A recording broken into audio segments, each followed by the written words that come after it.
Good afternoon बच्चों, मैं Ashutosh sir आप सभी का पूर्णिया लाइव क्लासेस में एक बार फिर से स्वागत करता हूं। हम लोग फिजिक्स के अंदर ग्रेविटेशन को देख रहे थे। आज इनका लास्ट क्लास है, ग्रेविटेशन का आज लास्ट क्लास है, तो हम लोग इसको आज समाप्त करेंगे इंपॉर्टेंट प्रॉब्लम के साथ और आपका प्रैक्टिस भी देखेंगे थोड़ा सा प्रॉब्लम में किस प्रकार से प्रैक्टिस है। जेई नीट का प्रॉब्लम लिए हैं आज हम लोग, उसको आज करेंगे और आपसे भी करवाएंगे। तो चलते हैं, देखते हैं। आपके सामने लिखा हुआ है ग्रेविटेशन, देख रहे हैं आप। तो ग्रेविटेशन का मतलब आप समझ रहे हैं। इसमें ग्रेविटेशनल फोर्स, पोटेंशियल, फील्ड, इसका फॉर्मूला सारा कुछ एक बार देख लेते हैं हम लोग।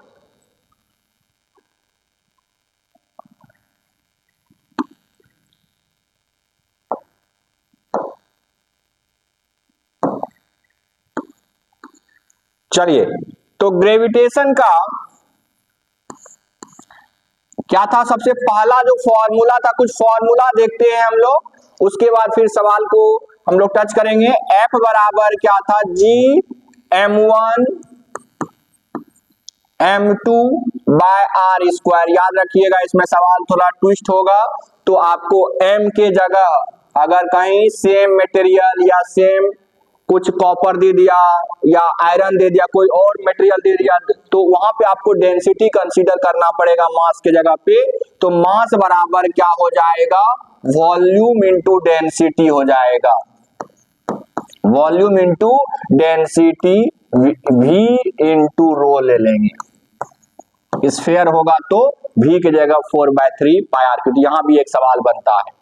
अब r बढ़ाने पर घटाने पर f क्या होगा, r डबल कर दिए तो f क्या होगा, मास डबल कर दिए तो f क्या होगा, मास को हाफ कर दिए, रेडियस डिस्टेंस को हाफ कर दिए तो फोर्स पर क्या असर पड़ेगा। ये सब बेसिक प्रॉब्लम है, ये सब तो आपको सॉल्व करना ही है। उसके बाद फिर एक्सेलरेशन ड्यू टू ग्रेविटी को भी हम लोगों ने देखा, g बराबर gm/r स्क्वायर। और अलग अलग फॉर्मूला क्या देखा,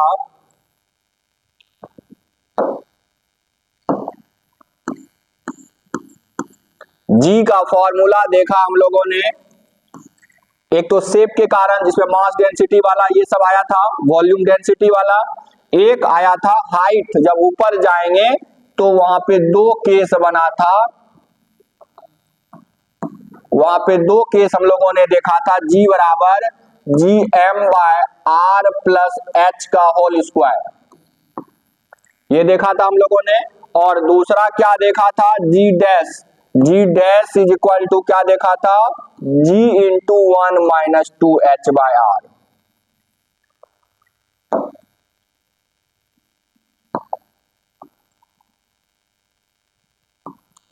वन माइनस 2h/r। कहने का मतलब जब h थोड़ा r के कंपैरिजन में होगा तो आप ये फॉर्मूला यूज करेंगे, और h काफी छोटा होगा, अगर h क्या हो, r से अगर काफी छोटा हो तो आप ये वाला फॉर्मूला यूज करेंगे g डैश की जगह पे, g इंटू 1 माइनस 2h/r। कहने का मतलब अगर h इंक्रीज होगा, अगर h बढ़ेगा तो g का मान डिक्रीज होगा। h अगर ऊपर जाएंगे तो g का मान डिक्रीज होगा, अर्थ के सरफेस से ऊपर जाने पर g का मान डिक्रीज होगा। फिर उसके बाद हम लोगों ने देखा था g का फॉर्मूला एक और, जब नीचे गए थे तो g इंटू 1 माइनस d/r। याद रहेगा आपको ये भी फॉर्मूला। g डैश बराबर क्या हो जाएगा, g into 1 minus d/r। 1 minus d/r। d क्या है, डेप्थ। d क्या है, डेप्थ है, और h क्या है, यहाँ पे हाइट है, h हाइट है।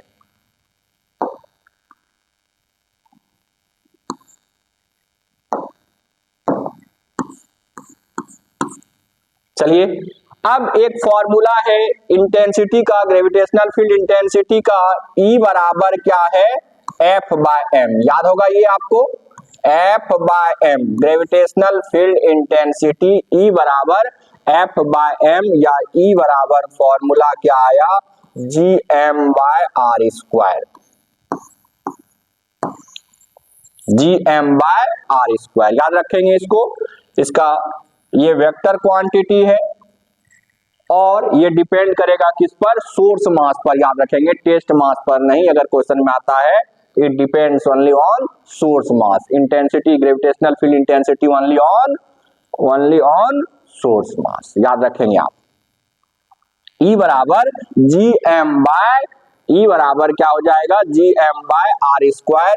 अगर होलो स्फीयर होगा तो होलो स्फीयर के अंदर में एक सरफेस पे एक बाहर, 3 पॉइंट पे क्या हो जाएगा, ई बराबर अंदर में जो होगा 0 होगा, सरफेस पे ई लेंगे तो क्या हो जाएगा, G M by R square, R radius है, और उसके बाद ई आउटसाइड में लेंगे तो G M by R square, R ये डिस्टेंस है सेंटर का सी से, याद रखेंगे ये तीनों केस, इनसाइड में सरफेस पे और आउटसाइड, ये केस आपको दिमाग में सेट करके रखना है। ई आई बराबर 0, ई एस बराबर G M by R square, E outside बराबर हो जाएगा G M by R square, याद रखेंगे आप इसको, याद रखेंगे आप इसको, याद रखेंगे। ई आई बराबर 0, ई एस बराबर G M by R square, E O बराबर G M by R square.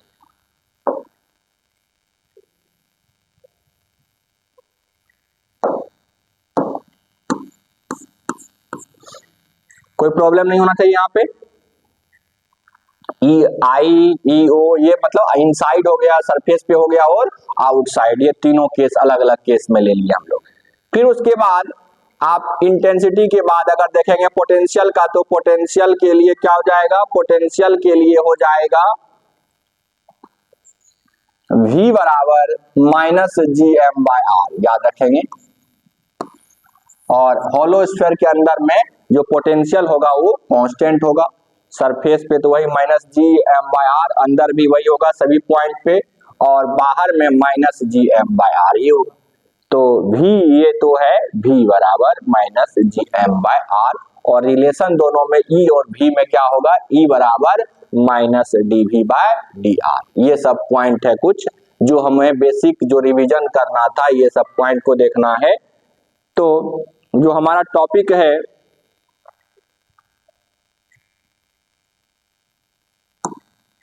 आज, कुछ एक ऑब्जेक्टिव पॉइंट कुछ देखते हैं, ऑब्जेक्टिव जो पूछता है तो कुछ जो पॉइंट है, एक ऑर्बिटल वेलोसिटी क्या होता है, ये आर से किस प्रकार से डिपेंड करता है।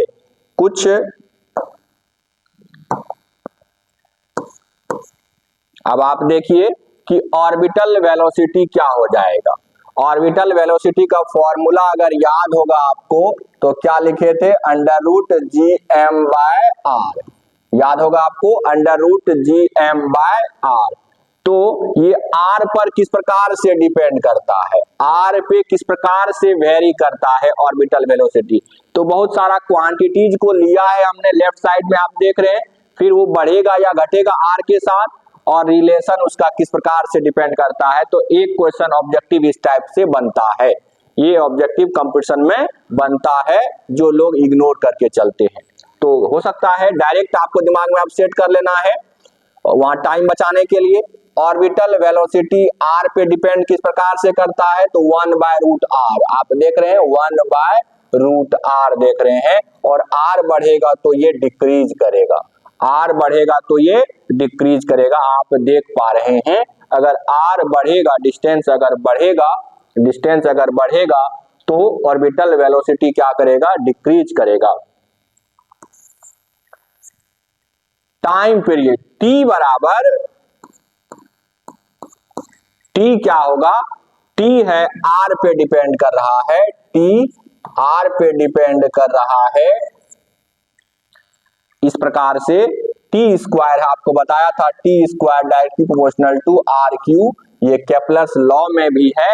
तो टाइम पीरियड टी किस प्रकार आर पे डिपेंड करता है, आर का पावर 3/2। अगर आर बढ़ेगा तो टाइम का वैल्यू बढ़ेगा, इंक्रीज करेगा, याद रखेंगे, सेट कर लेंगे दिमाग में। आर का बढ़ने पर, आर बढ़ने पर टाइम पीरियड बढ़ेगा मतलब T directly proportional to R का पावर 3/2, याद रखेंगे। लीनियर मोमेंटम तो m इंटू वी हो जाएगा, m इंटू वी हो जाएगा, और v आपने देखा है 1/√r, तो फिर उसके बाद इसमें भी क्या हो जाएगा, p भी क्या होगा 1/√r ही होगा, 1p directly proportional to 1/√r। आप दिमाग में रखेंगे, इसको सेट कर लेंगे, p directly proportional to 1/√r। तो r बढ़ने पर p का मान मतलब मोमेंटम का मान या लीनियर मोमेंटम का मान क्या होगा, डिक्रीज करेगा, याद रखेंगे, आप दिमाग में सेट कर लेंगे लीनियर मोमेंटम। तो डायरेक्ट सवाल आप देख रहे हैं किस टाइप से ये सवाल बनेगा कि r के हिसाब से लीनियर मोमेंटम किस प्रकार से डिपेंड करता है। एंगुलर मोमेंटम m भी r, तो इसमें r एक ऊपर आ गया, v नीचे है रूट में, तो ऊपर हो जाएगा 1√r, तो L directly proportional to √r, याद रखेंगे, दिमाग में सेट कर लेंगे। m भी r से v में 1/√r है, ऊपर में r है, तो r/√r कितना हो जाएगा, अगर r/√r की बात करेंगे तो क्या बचेगा, यहाँ पे बचेगा क्या, √r ऊपर में बचेगा, तो L directly proportional to √r, L for angular momentum. तो r बढ़ने पर L क्या होगा, इंक्रीज करेगा। आप देख रहे हैं किसी में इंक्रीज कर रहा है, किसी में डिक्रीज कर रहा है, तो ये दिमाग में आप सेट कर लेंगे, ये इंक्रीज करेगा, एंगुलर मोमेंटम क्या करेगा, इंक्रीज होगा, एंगुलर मोमेंटम, याद रख लेंगे आप। ठीक, एंगुलर मोमेंटम हो गया हमारा, एंगुलर मोमेंटम हो गया। अब काइनेटिक एनर्जी की बात करें, काइनेटिक एनर्जी K की बात करें तो K क्या होगा, K ये तो पढ़े हैं हम लोग, K 1/r पे डिपेंड कर रहा है, और r बढ़ने पर ये डिक्रीज करेगा। पढ़ाए हैं काइनेटिक एनर्जी, पोटेंशियल एनर्जी, ये आपका क्लास हमने लिया है, काइनेटिक एनर्जी और पोटेंशियल एनर्जी का क्लास हमने लिया है। पोटेंशियल एनर्जी क्या हो जाएगा, U क्या होगा, इसमें माइनस लग जाएगा आगे में,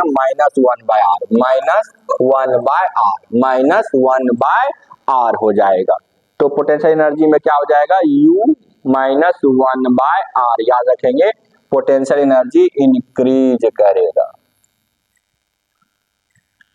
क्योंकि यहाँ 1/r है, r बढ़ने पर तो घटता, लेकिन आगे में क्या लगा हुआ है, माइनस लगा हुआ है, याद रखेंगे आप, ये सब दिमाग में आपको सेट कर लेना है।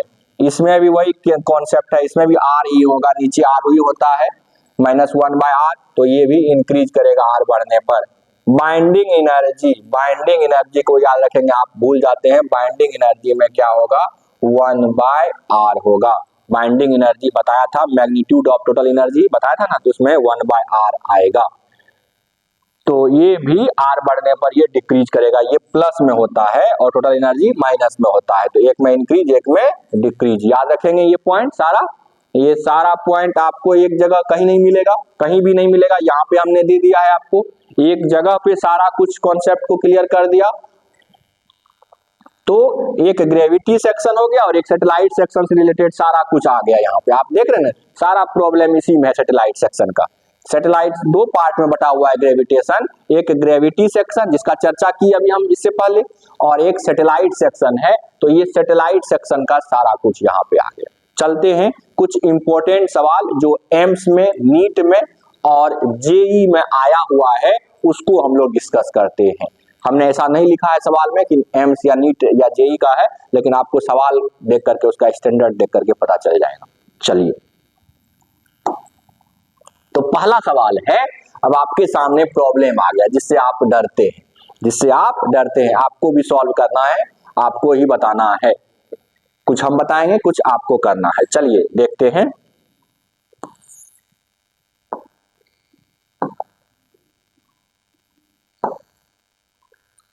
Two identical solid copper sphere of radius r are placed in contact।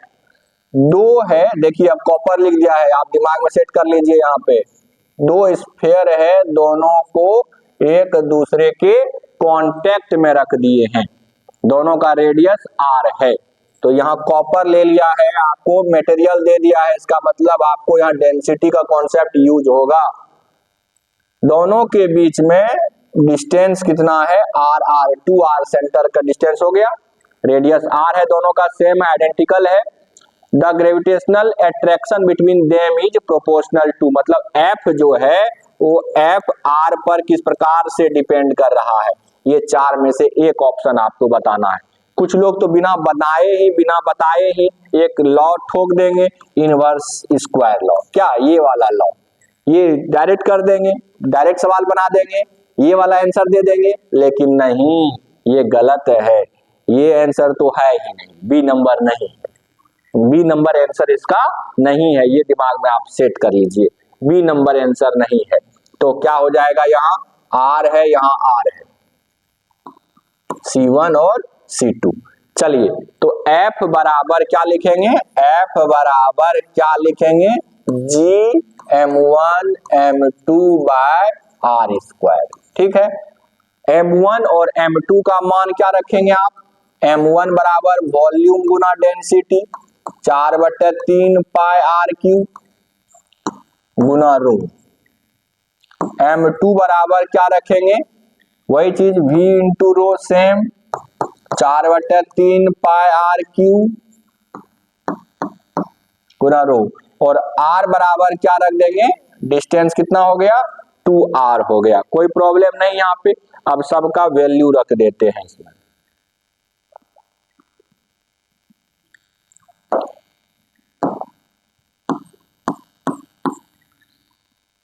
चलिए तो F बराबर क्या हो जाएगा, F बराबर अच्छे से देखिए तो आप, F बराबर क्या हो जाएगा, F बराबर क्या हो जाएगा, G है, रहने दीजिए, 4/3 पाई 2 बार है स्क्वायर, रो का स्क्वायर और r का भी 3 का भी स्क्वायर हो जाएगा 6, r का पावर 6 हो जाएगा, अच्छे से देख लीजिए आप, और नीचे 2r का स्क्वायर कर देंगे। ये सब को अगर आप सॉल्व करेंगे तो अगर आप देखेंगे तो F जो है वो ऊपर में क्या है r6 और नीचे क्या है r स्क्वायर, ये सबको कांस्टेंट आप मान लीजिए सबको, तो r6 और r4, तो क्या लिखेंगे, अगर आप भी लिखना चाहेंगे यहाँ तो क्या लिखेंगे, आंसर क्या लिखेंगे, F directly proportional to r का पावर 4 हो जाएगा, F directly proportional to r का पावर 6 है, नीचे r स्क्वायर है, तो F directly proportional to r का पावर 4 हो जाएगा, दैट इज C1 और C2 के बीच में अगर देखेंगे तो F directly proportional to R4, ये फोर्स जो है दोनों के बीच में r का पावर 4 होगा, तो माइनस वाला नहीं होगा, प्लस वाला होगा, और इसका ऑप्शन कौन सा सही होगा, सी नंबर इसका सही है इस सवाल का। एक बार फिर से देखिए आप सवाल क्या कह रहा है, एक बार फिर से देखिए, दो आइडेंटिकल सॉलिड कॉपर स्फीयर है,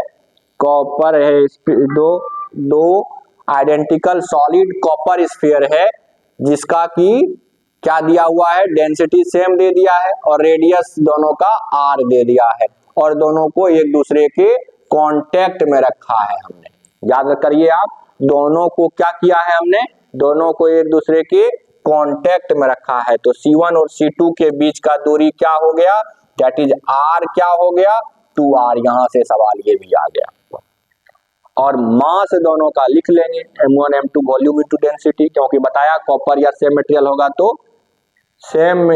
होगा तो क्या होगा, F बराबर क्या लिखेंगे, Gm1 m2 bye r square, F बराबर Gm1 m2 bye r square, तो m1 हो गया, एक m1 हो गया और एक क्या हो गया m2 हो गया, वॉल्यूम इनटू डेंसिटी, r बराबर 2r हो गया। चलिए ठीक है, ये अब आप देख पा रहे हैं इसको अच्छे से, r बराबर 2r,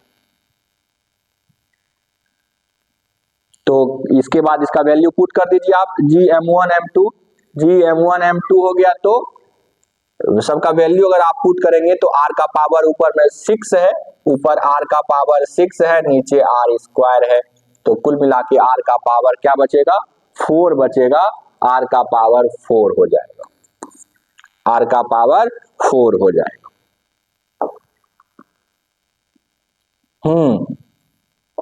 चलिए, the distance between the centre of moon and earth is D. अगला सवाल जो है अब आपके सामने है, एक और सवाल जो हम नहीं बताएंगे, ये कई तरह का, ये सवाल तो हमने आपको बताया है ऑलरेडी, थोड़ा सा हम डिस्कस कर देते हैं। अर्थ और मून के बीच में distance, the distance between the centre of moon and earth is D. ये दे दिया है, डिस्टेंस कितना दे दिया, डी दे दिया। And mass of earth is 81 times, कितना टाइम है ये, 81 टाइम है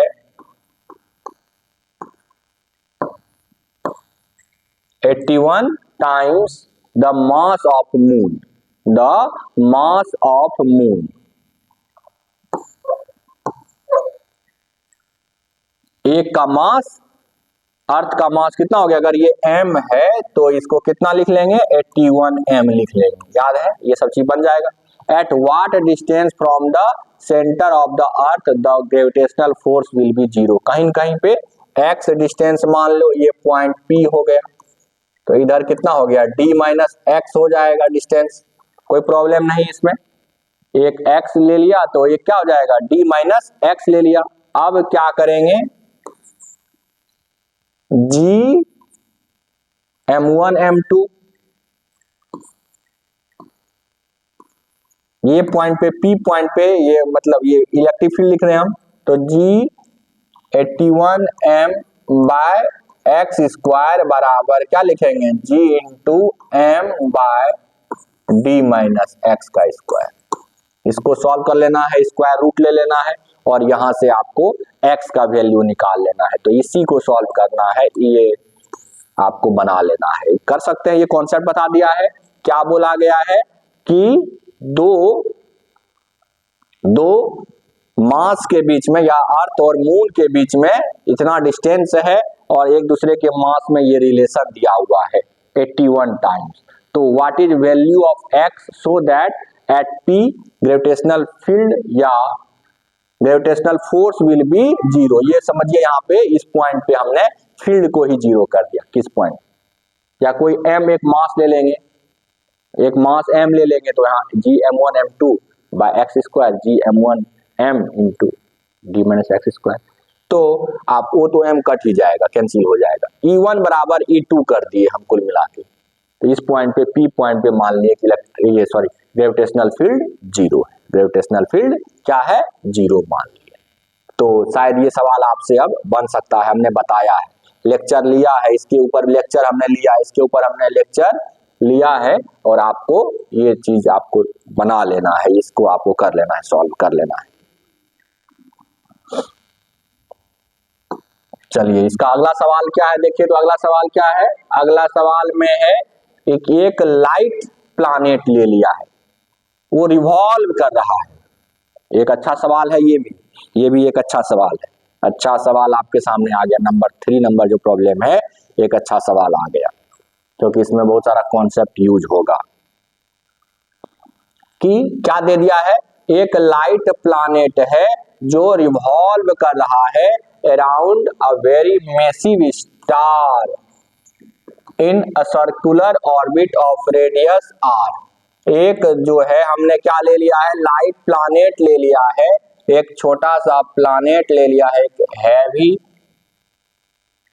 हैवी स्टार के अराउंड ये रिवॉल्व कर रहा है, ठीक ना, ये रिवॉल्विंग में है और रेडियस है r मान लो, ऑर्बिट का जो रेडियस है उसको r मान लिया, जो ऑर्बिट है उसका रेडियस क्या ले लिया हमने, उसका ऑर्बिट का रेडियस क्या ले लिया, ये ऑर्बिट है, ऑर्बिट का रेडियस कितना ले लिया, ऑर्बिट का रेडियस हमने r ले लिया है, ऑर्बिट का रेडियस r ले लिया है। चलिए, अब क्या होगा, ये दिया हुआ यहाँ पे सवाल में कि जो ग्रेविटेशनल फोर्स लग रहा है वो r पर इस प्रकार से डिपेंड कर रहा है, कहने का मतलब F जो है वो इस प्रकार से डिपेंड कर रहा है 5/2, तो T जो है R पर किस प्रकार से डिपेंड करेगा, टी स्क्वायर R पे किस प्रकार से डिपेंड करेगा, R पे टी स्क्वायर जो है वो R पे किस हिसाब से डिपेंड करेगा, वो चीज आपको बताना है, उसको बताना है। तो कैसे बताएंगे, कैसे बताएंगे,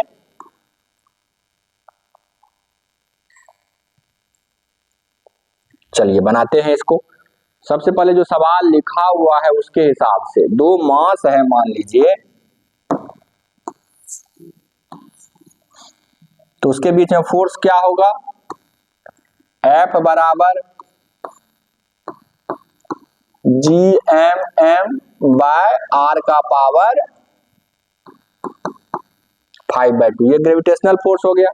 अब इसको किसके बराबर कर देंगे, सर्कुलर मोशन में है ये, तो सर्कुलर मोशन के लिए क्या कर देंगे, सेंट्रीपिटल फोर्स ले लेंगे। यहाँ क्या ले लेंगे, सेंट्रीपिटल फोर्स ले लेंगे। सेंट्रीपिटल फोर्स क्या हो जाएगा, FC बराबर FG, FC बराबर क्या ले लेंगे, FG। सेंट्रीपिटल फोर्स को किसके बराबर कर देंगे, सेंट्रीपिटल फोर्स को हम ग्रेविटेशनल फोर्स के बराबर कर देंगे। सेंट्रीपिटल फोर्स को किसके बराबर कर देंगे, ग्रेविटेशनल फोर्स के बराबर कर देंगे। और ये क्या होता है, mv स्क्वायर बाय r या m omega square r, m omega square r, ये चीज होता है mv स्क्वायर बाय r या m ओमेगा स्क्वायर r लिख देंगे। तो यहां लिख दीजिए m ओमेगा स्क्वायर r बराबर क्या हो जाएगा, GMM बाय R का पावर 5/2, एक m कैंसिल हो गया। तो अगर बात करें हम यहाँ ओमेगा की बात करेंगे हम, क्योंकि ओमेगा से ही t लाएंगे, ओमेगा से ही t लाएंगे, ओमेगा से ही t लाएंगे। तो ओमेगा बराबर क्या होता है, ओमेगा बराबर 2π/t होता है, याद रखेंगे आप। तो 2π/t का 2π/t का स्क्वायर बराबर r का पावर क्या हो जाएगा, 7/2। ये r यहाँ आ गया, नीचे आ गया, तो r 1 प्लस कर दिए, 5/2 प्लस 1 कर दिए। चलिए तो r ये हो गया। अब क्या लिखेंगे यहाँ, ओमेगा स्क्वायर, देख पा रहे हैं आप, तो इसको अगर लिखेंगे आप, तो देख रहे हैं आप, टी स्क्वायर जो है वो, अगर आप पहचानेंगे इसको, अगर इसको ऐसे लिखेंगे, टी स्क्वायर बट्टे 4 स्क्वायर बराबर r का पावर 7/2 GM, देख पा रहे हैं आप। तो टी स्क्वायर बराबर क्या हो गया, 4 स्क्वायर GM r का पावर 7/2, आप देख पा रहे होंगे इसको। तो क्या करेंगे इसमें बताइए, थोड़ा सा अच्छा सवाल है ना ये। टी स्क्वायर, ये सब कांस्टेंट आ गया, ये कांस्टेंट आ गया, तो T square directly proportional to, T square directly proportional to r का पावर 7/2,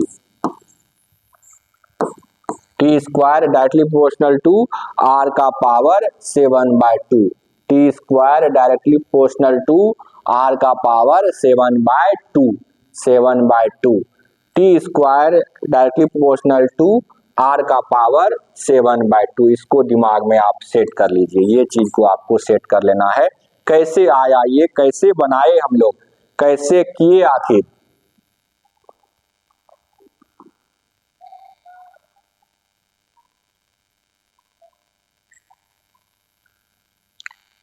कैसे किए आखिर इसको।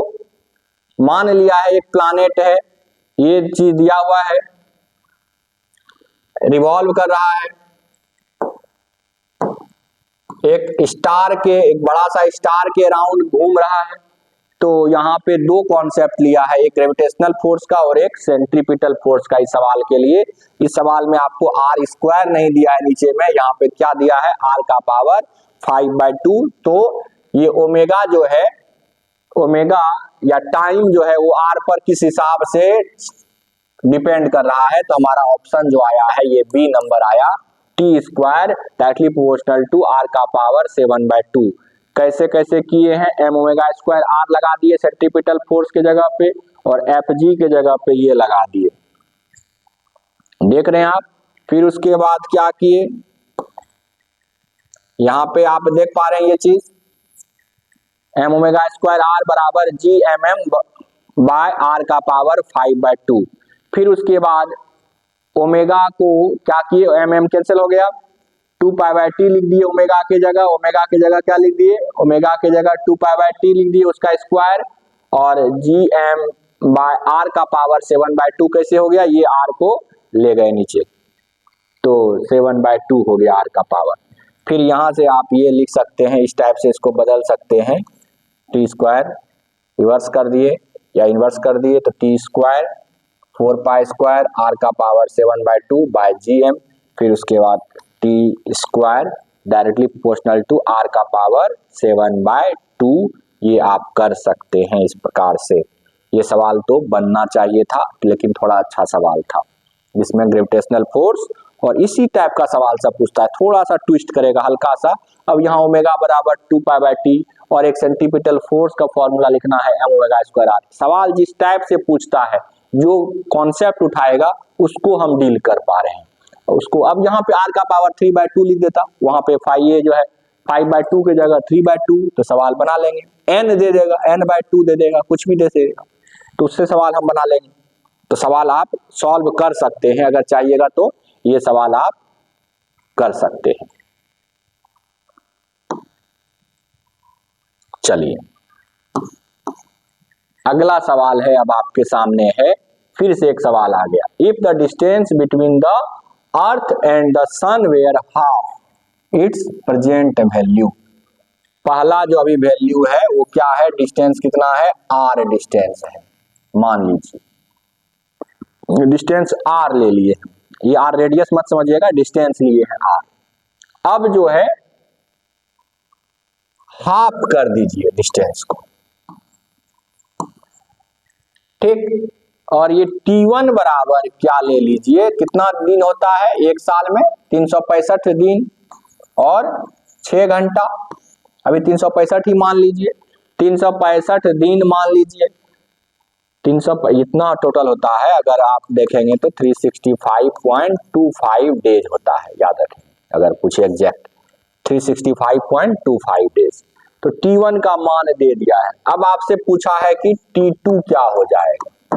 पहले डिस्टेंस क्या है देखिए आप, if the distance between the earth and the sun were half its present value, जो आर है, जो अभी प्रेजेंट में आर है, उसको क्या कर दिया हमने, r/2 कर दिया है, आधा कर दिया है। तो अगर आधा कर दिया है तो क्या हो जाएगा, यहाँ पे r अगर आधा कर दिया है तो अब ये फॉर्मूला लगा देंगे, क्या लगा देंगे, फॉर्मूला टी स्क्वायर, आपके सामने फॉर्मूला है ना, T square directly proportional to R का पावर 3।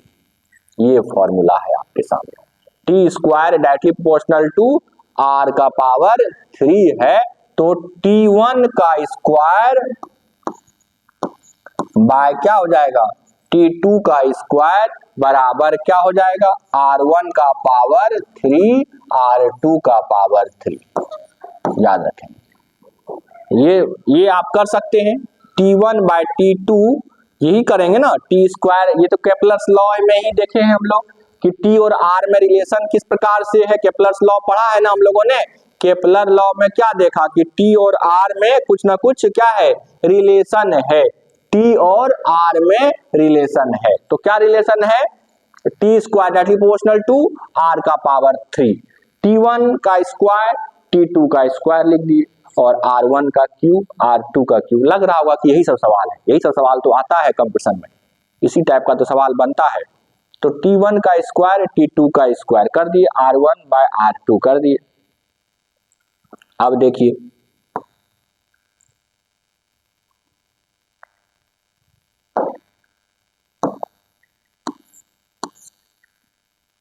T1/T2 का पावर स्क्वायर R/R/2 का क्यूब, R कैंसल, R क्या हो गया, कैंसल हो गया। और इसका वैल्यू अगर आप देखेंगे तो 2 का पावर क्या हो गया, 3 हो गया, कहने का मतलब 8 हो गया। देख पा रहे हैं आप, 2 का पावर 3 हो गया, 8 हो गया। तो अगर आपको देखिएगा इसको तो क्या हो गया, ये T1/T2 बराबर क्या हो गया, √8 या 2√2 भी लिख सकते हैं आप इसको। ये स्क्वायर है ना, इसको इस साइड ले जाएंगे तो ये रूट में चढ़ जाएगा, ये तो √8 का वैल्यू क्या हो जाएगा, 2√2 हो जाएगा, 2√2 याद रखेंगे इसको, 2√2। तो T2 बराबर क्या हो जाएगा, T1/2√2 हो जाएगा। कोई प्रॉब्लम यहाँ, क्या दिक्कत है, क्या समस्या है यहाँ? T2 बराबर क्या हो जाएगा, T1/2√2। कोई दिक्कत नहीं। T1 का मान कितना है, 365 डेज है, दिया हुआ है, 2 है और ये क्या है 1.414। अच्छा सवाल है ना, देख पा रहे हैं आप, 1.414, ये √2 का मान आप रख दीजिए वहां। ये अब इसको सॉल्व अगर कीजिएगा आप, 365 बाय इतना लिखिएगा, इसको सॉल्व कीजिएगा, 2.828 का वैल्यू जो होगा क्या हो जाएगा, इसका वैल्यू T2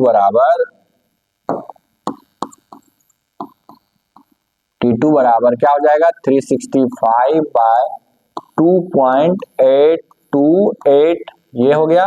अब इसको अगर सॉल्व कीजिएगा तो लगभग ये अराउंड हो गया 129.06 हो जाएगा, ये लगभग अगर इसको सॉल्व कीजिएगा आप तो 129 डेज के आसपास।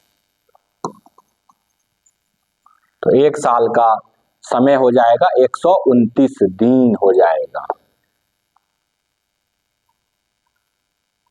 तो सवाल आपको समझ में आया क्या? सवाल क्या बोल रहा है कि अगर डिस्टेंस को r की जगह r/2 कर दिया, किसके बीच में, सन और अर्थ के बीच में अगर डिस्टेंस आधा कर दिया जाए तो अब जो एक साल में कितना दिन होगा, एक साल में कितना दिन अब होना चाहिए। अगर r की जगह r/2 होता, मान लीजिए ये डिस्टेंस आधा कर दिया जाए सन और अर्थ के बीच में, अर्थ और सन के बीच में r की जगह r/2 ले लिया जाए तो टाइम कितना हो जाएगा, एक साल का ड्यूरेशन क्या होगा, what will be the duration for 1 year.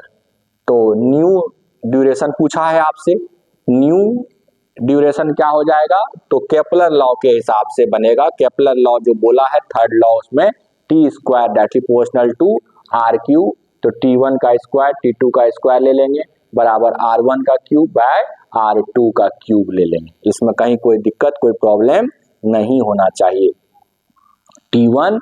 T1 का स्क्वायर बाय T2 का स्क्वायर बराबर R1 का क्यूब बाय R2 का क्यूब। कोई दिक्कत नहीं, कोई दिक्कत नहीं होना चाहिए। इसमें क्या प्रॉब्लम, कुछ प्रॉब्लम है?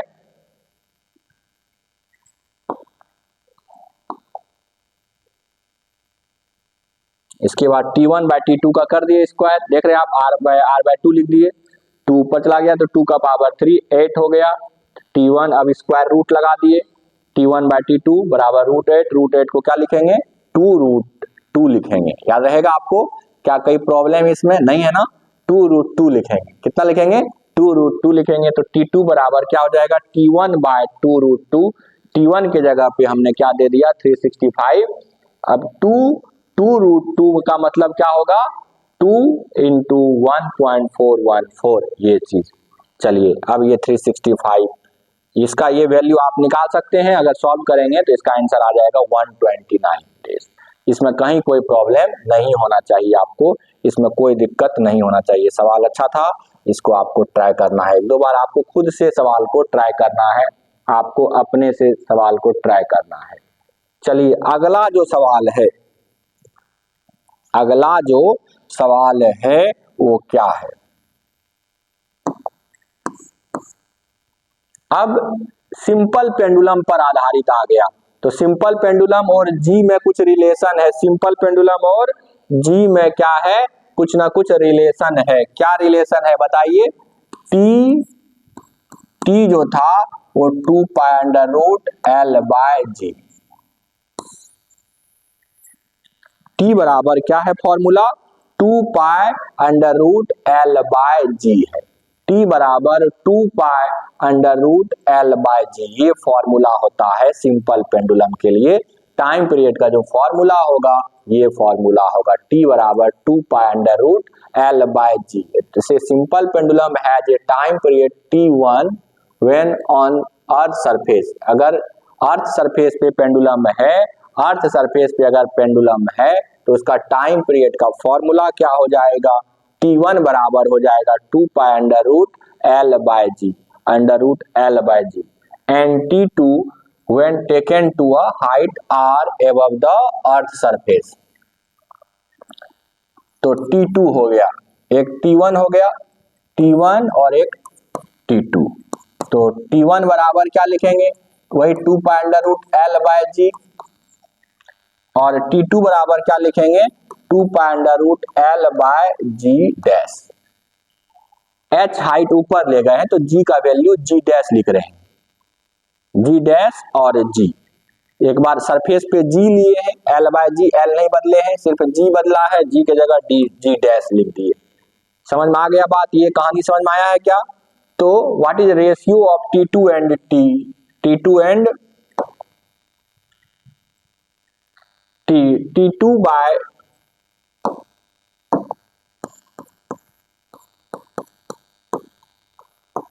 T2 बाय T1 का वैल्यू क्या होगा, T2 बाय T1 का वैल्यू क्या होगा, ये निकालना है हम लोग को।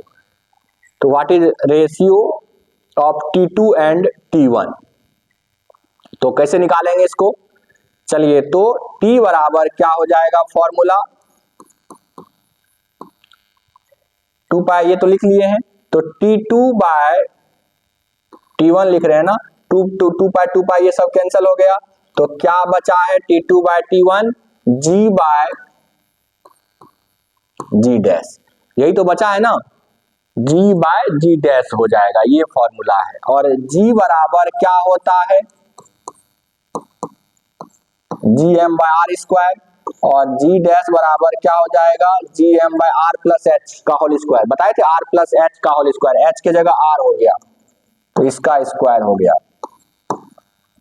दोनों को डिवाइड कीजिए तो G by G dash, G by G dash को अगर आप डिवाइड करेंगे तो क्या हो जाएगा, देखिए तो अच्छे से,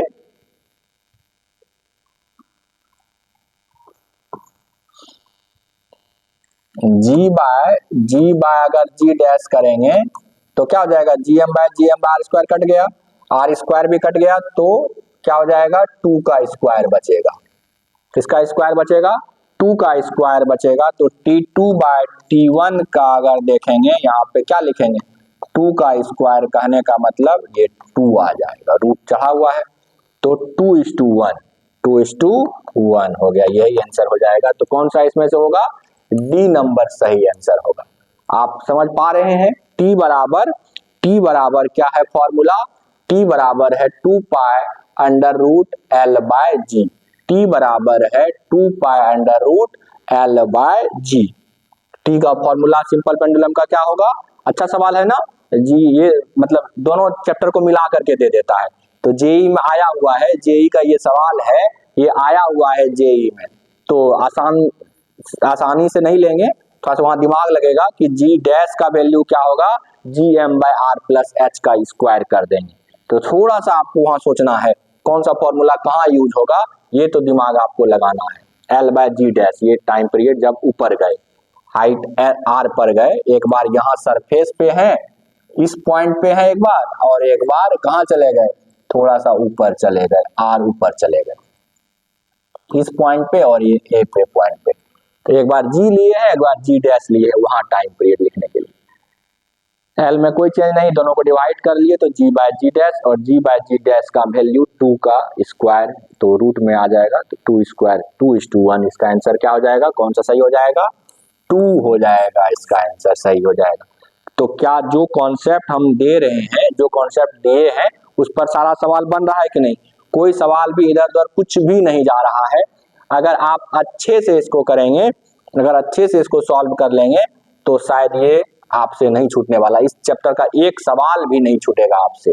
अगर जितना भी लेक्चर लिया है हमने, सारा लेक्चर को आपको कंठस्थ कर लेना, दिमाग में सेट कर लेना है, मतलब बिल्कुल जो जो पढ़ाए हैं सारा कॉन्सेप्ट ले लेना है, क्योंकि टॉपिक वाइज सवाल करवाए हैं, लास्ट में ये सारा मिक्सचर था। चलिए, तो हमारा जो है आज का लेक्चर यहीं पे समाप्त हो रहा है। जो अगला लेक्चर होगा अब हम 12th क्लास से लेंगे, क्योंकि बोर्ड एग्जाम को भी देखना है। तो 12th मतलब जेई का ही तो लेंगे, नीट और जेई, लेकिन वो 12th से रिलेटेड होगा। 12th से रिलेटेड को हम देखने जा रहे हैं, क्योंकि अब कुछ समय ही बचा है बोर्ड एग्जाम में भी, तो 12th से लेंगे तो डबल फायदा हो जाएगा, दोनों तरफ से फायदा हो जाएगा, जेई का भी नीट का भी बन जाएगा और हमारा 12th का भी आएगा उसमें से। तो हम आशा करते हैं कि अब अगला चैप्टर जो लेने वाले हैं वो 12th से होगा और उसमें आप अच्छे से और इंटरेस्ट के साथ पढ़ेंगे।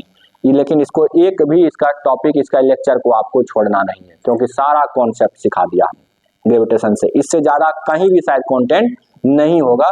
कुछ भी कंटेंट कोई भी देगा ना, तो कंटेंट इससे ज्यादा नहीं देगा, बेटर नहीं दे सकता, क्योंकि आपको जितना चाहिए था उतना दिया है, पूरा भरपूर समय लिया है, क्योंकि सबके पास इतना समय नहीं होता है, इतना समय लेकर के आपको पढ़ाए। ठीक ना? तो हम आशा करते हैं कि आप सारा लेक्चर देखेंगे और सारा प्रॉब्लम सॉल्व करेंगे। चलिए, तो हमारा आज का क्लास यहीं पे समाप्त हो रहा है।